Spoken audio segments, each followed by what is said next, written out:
आप में से कितने लोग किसी भी काम में या किसी एग्ज़ाम में फेल हुए हैं कभी भी लाइफ में? क्योंकि फेलियर सफलता के लिए ज़रूरी है, रिक्वायर्ड है, बट कंडीशन ये है कि आप उसी दिशा में बढ़ते रहें तब। ठीक है, फेलियर आपके असली कैरेक्टर को, रियल यू को बाहर लाती है कि आपके अंदर कितना मटेरियल भरा हुआ है, उसको बाहर लाती है। जब सिचुएशन अगेंस्ट हो तभी तो असलियत बाहर आती है।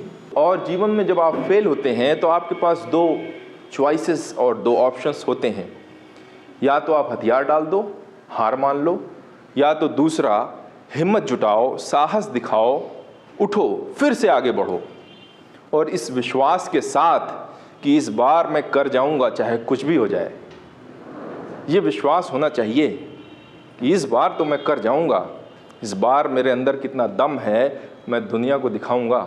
जो लोग तरह तरह की बातें बोल रहे हैं ना मेरे बारे में, क्योंकि ये एज के बाद लोग बातें भी बोलने लगते हैं जब आप किसी फील्ड में सफल नहीं बनते हैं, तो बहुत तरह के नात रिश्तेदार बातें करते हैं। तो कभी कभी बेइज्जती भी एक ज़िद पैदा करती है, उसको मोटिवेशन भी कह सकते हैं आप। वो ज़िद वही मोटिवेशन है, वही सोर्स ऑफ मोटिवेशन है कि तेरी ऐसी की तैसी, मैं जो हूँ मैं वो तेरे को साबित करके दिखाऊंगा या ज़माने को साबित करके दिखाऊंगा कि मेरे अंदर वो दम है, वो काबिलियत है। तो बेइज्जती भी बहुत लोगों को सफल बना चुकी है और बनाती रहेगी। जब उसने उस बेइज्जती को रिएक्ट ना करके एज अ चैलेंज ले लिया तो मेरा जो मेन आज बात करने का, और मुझे लगा कि बहुत अच्छा मैंने मुद्दा चुना है, परसिवरेंस।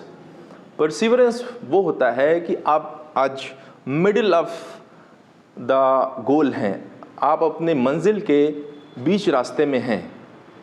आप अभी रास्ते में हैं, अभी जर्नी में हैं, अभी यात्रा में हैं, अभी मंजिल पहुंचे नहीं हैं। और इस जर्नी को मैक्सिमम यूटिलाइज करने के लिए, इस जर्नी को अपने पोटेंशियल को बेस्ट, अपने रिसोर्सेज को बेस्ट यूटिलाइज करने के लिए ये जर्नी बहुत अच्छी है। अब परसिवरेंस का यही रोल आता है कि जब परसिवरेंस का ही मतलब ही है कि असफलताओं, समस्याओं और बाधाओं के बावजूद भी जब आप अपने मंजिल की तरफ बढ़ते रहते हैं, जब आप डटे रहते हैं, जब आप अपने जगह पे जमे रहते हैं, तो वही परसिवरेंस है, उसी को परसिवरेंस। और यही सफलता का सबसे मूल मंत्र है कि आप जो भी काम करें उसको सतत करते रहें, करते रहें, करते रहें, चाहे जितनी बाधाएं आएँ, चाहे जितनी समस्याएं आएँ। जो मैं कैरेक्टर की बात कर रहा हूँ, सफलता के लिए बहुत सारी क्वालिटीज़ चाहिए। उसी क्वालिटीज़ को एक्यूमुलेट किया जाए तो कैरेक्टर बनता है, एक इंसान का कैरेक्टर बनता है। उस कैरेक्टर में जो सबसे दमदार पिलर है वो परसिवरेंस है। अगर एक इंसान की मिसाल दिया जाए कि जैसे एक ह्यूमन का सबसे इम्पॉर्टेंट पार्ट, बहुत पार्ट हैं, लेकिन जो सबसे इम्पॉर्टेंट पार्ट है वो उसका हार्ट है, उसका दिल है।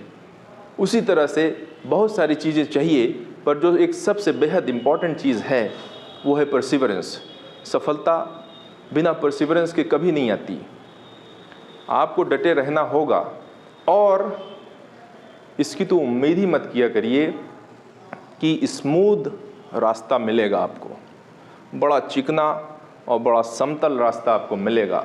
अगर आप इस भ्रम में हैं तो बहुत मुश्किल आने वाली है आपके सामने, फिर आप पहुंच नहीं पाएंगे। क्योंकि कभी भी आपको सारे सिग्नल ग्रीन नहीं मिलेंगे, कभी भी आपको प्लेन रास्ता नहीं मिलेगा। रास्ता हमेशा ऊंचा नीचा होके ही जाएगा। आपके रास्ते में बाधाएं आनी ही आनी है, हर्डल्स आना ही आना है, समस्याएं आना ही आना है, और वो एज बढ़ने के साथ बढ़ना ही बढ़ना है। ये भी अंडरस्टूड है कि जैसे जैसे एज बढ़ेगी ये बढ़ेगी, बाधाएं बढ़ेंगी, समस्याएं बढ़ेंगी, प्रेशर बढ़ेगा। तो ये तो आप एक्सपेक्ट ही मत करिए, क्योंकि किसी के साथ नेचर ने ऐसा नहीं किया। और इन्हीं समस्याओं, इन्हीं बाधाओं, इन्हीं विरोध, बहुत सी जगह विरोध भी होता है कि नहीं बस हो गया, बस बहुत है, अब नहीं हो पाएगा, अब मैं पैसा नहीं दे सकता, अब मैं और अलाउ नहीं कर सकता, इस तरह का विरोध भी आता है। तो इन सब के बावजूद भी जब आप चलते रहते हैं, बढ़ते रहते हैं, तो आप एक दिन अपनी मंजिल को पहुंच जाते हैं। और इसके अलावा कोई मंत्र है नहीं। और हम लोग जो है, होता क्या है कि हम बड़ी उम्मीद अपने से भी करते हैं और हमारे परिवार वाले भी हमसे करते हैं। वो जो करते हैं तो ठीक है, हम जो उम्मीद करते हैं चीज़ें कभी भी उसके हिसाब से नहीं होती। जो आप एक्सपेक्ट करते हो, जो आप उम्मीद करते हो, चीज़ें कभी भी उसके हिसाब से नहीं होती हैं। इसको आप नोट कर लीजिएगा कि आपकी उम्मीद के हिसाब से कभी भी जीवन घटित नहीं होगा। आप उम्मीद करेंगे 6 महीने बाद ऐसा हो जाए, वो नहीं होगा। और हम ये उम्मीद करते हैं, ये रियलिटी थोड़ा बता रहा हूँ मैं, एक रियल ग्राउंड पे मैं बात बता रहा हूँ कि जब हम तैयारी करने की सोचते हैं, आप में से कितने लोग बाहर से आए हैं, इस शहर के नहीं हैं? अच्छा, बहुत सारे लोग हैं अच्छी बात है। जब हम इस शहर के हैं या किसी बाहर शहर के हैं, जब हम ये सोचना स्टार्ट करते हैं और अपनी सोच को लोगों को बताते हैं, यानी अपने घर वालों को बताते हैं, तो हम खुद से भी ये उम्मीद करते हैं कि हम जा रहे हैं अभी इलाहाबाद और 1 साल में क्रैक कर लेंगे। घर वाले भी यही उम्मीद करते हैं कि जा रहा है बच्चा, 1 साल में सिलेक्ट हो जाएगा। अब जब हम यहाँ आते हैं कोचिंग में, तो हम जिस कॉलेज से आए हैं, जिस सराउंडिंग से आए हैं, जब यहाँ पहुँचते हैं SBL कोचिंग में, SBJ कोचिंग में, और जब क्लास में बैठते हैं, तो जो फिर अपनी औकात, अपना लेवल समझ में आता है। फिर असलियत खुल के बाहर आती है कि आप एक्चुअल में थे क्या और हैं क्या। आपने सोचा कुछ है और आपकी स्किल सेट, आप सोच रहे हैं ये और स्किल सेट है यहाँ, दोनों में बहुत गैप है। अब आपको समझ आया, टीचर जो पढ़ा रहा है वो भी ऊपर से जा रही है, क्योंकि आपका लेवल तो वो है ही नहीं। लेकिन आपकी उम्मीद है, आपके घर वालों को ये उम्मीद है, आपको खुद से भी ये उम्मीद है और घर वालों को भी कि 1 साल में तो निकल जाएगा, टीचर बन जाऊंगा। अब जब असलियत देखा तो समझ आया। अब आपको वो लेवल मैच कराने में 6 महीने, साल भर लग जाता है कि पहले लेवल तो मैच कराओ भाई, उसके बाद उसके ऊपर जाओ ना। अभी तो जो बेसिक है वहाँ पे पहुँचो, उसके बाद हम फिर तैयारी की बात सोचेंगे, कंपटीशन बीट करने की बात सोचेंगे, क्रैक करने की बात सोचेंगे। अभी तो बेसिक पे हम काम करेंगे ना, अभी तो वो लेवल हमको मैच करा लेने दो ज़रा। अब उस लेवल में बहुत सारी चीज़ें घटित होती हैं, क्योंकि वो 6 महीने 1 साल में आप रूम लेके रह रहे हैं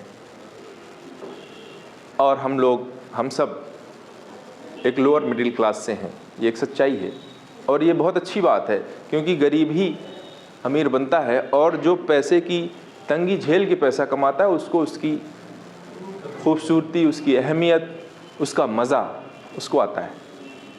ठीक है, कहते हैं सेहत की इम्पोर्टेंस तब समझ में आती है जब बीमारी आती है, कि उठना मुश्किल हो जाता है और कभी हम दौड़ते रहते हैं।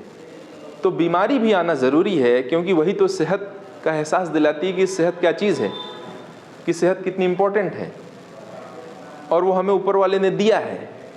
ये भी एक शुक्र अदा करने का एक, अगर सोचे तो ये है कि अगर बीमारी ना हो तो सेहत का कैसे अंदाज़ा लगे कि कितनी खूबसूरत चीज़ है, और अगर गरीबी ना हो तो अमीरी का कैसे पता चले कि कितनी खूबसूरत चीज़ है। तो इसमें कभी भी आप ये मत सोचिए कि मैं कमतर हूँ, मैं गरीब हूँ, मैं ये हूँ, मैं वो हूँ। ठीक है, किसी भी लेवल पे, क्योंकि हर चीज़ जो आपको मिली है वो एक वरदान है। हर चीज़ जो आपको मिली है, अगर आप उस पर थोड़ा सा गौर करेंगे तो आपको मोटिवेट करेगी आगे बढ़ने के लिए। कुदरत ने जो बनाया है, नेचर ने, गॉड ने, भगवान ने, अल्लाह ने, जो भी आप नाम दीजिए उसका, वो सुपर डिज़ाइनर है। न उसकी कला में कोई कमी है न रहेगी।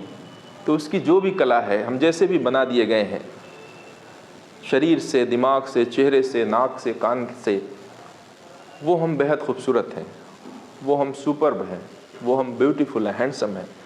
तो उसकी कला तो ज़बरदस्त है, सुपर डिज़ाइनर है वो, सुपर इंजीनियर है वो।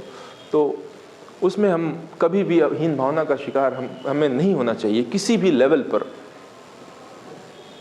क्योंकि जिस लेवल पर आप खुद को देखेंगे, अगर खुद को एनालाइज करेंगे, तो आपको उसमें खूबसूरती दिख जाएगी, उसमें आपको चीज़ें दिख जाएंगी जो आपको आगे बढ़ाने के लिए पुश करेंगी, वही चीज़ें। ठीक है, तो उन्हीं चीज़ों में, उन्हीं परिस्थितियों में रहकर ही तो हमें अपना बेस्ट देना है। यही तो मैं बताना चाह रहा हूँ कि परिस्थितियाँ कभी आपके हिसाब से नहीं रहेंगी, कभी भी जीवन समतल नहीं रहेगा, प्लेन नहीं रहेगा। उन्हीं परिस्थितियों में, उन्हीं उबड़ खाबड़ रास्तों में आपको अपनी बेस्ट स्पीड देना है। यही तो कला है। इसी कला में जो पारंगत हो गया वही बढ़ गया, वरना रास्ते तो उबड़ खाबड़ सभी को मिले हैं, सभी उसी पे चल रहे हैं। किसकी क्या स्पीड है, उसने अपने आप को उस लायक, उस माहौल के हिसाब से ढाला कि नहीं, उस लायक बनाया कि नहीं, ये डिपेंड करता है कि वो कितना तेज़ दौड़ पाएगा उस पर। तो हम सब लोग लोअर मिडिल क्लास से हैं और एक लिमिटेड खर्च हमको मिलता है, ठीक है, कि इतना किराया, इतना खर्च, इतना राशन, इतना पानी। अब कभी थोड़ा लाइटर साइड में बात कर रहा हूँ, थोड़ा हल्का करने के लिए, कि कभी किसी दोस्त ने बोल दिया, ये भी एक स्ट्रगल है एक तरह से देखा जाए, लेकिन मैं इसको एज ए जोक बात कर रहा हूँ, कि कभी किसी ने, दोस्त यार आते रहते हैं कि आओ चलो थोड़ा घूम के आते हैं। अब घूमने गए, मॉल में पहुँचे, मॉल तो अब हर जगह खुले हैं, और मन कर जाता है कि यार चलो देखते हैं, जीन्स ले लेते हैं एक। और जैसे ही हम उस मॉल में पहुंचकर जीन्स की तरफ जाते हैं, तो हमारी निगाह सबसे पहले उस प्राइस टैग पे जाती है कि है कितने का, है कि नहीं। तो हम उस प्राइस टैग को जब देखते हैं तो थोड़ी देर देखते हैं, 2200 का है, रखो अभी। इसको दोनों तरीके से आप ले सकते हैं, है कि नहीं। तो हम रख के चले आते हैं चुपचाप, मन महसूस कर। तो ये भी मोटिवेट करती है कि यार इस लायक बनना है। कभी कभी रास्ते में जाती हुई कार इंस्पायर करती है कि मुझे भी इस लायक बनना है।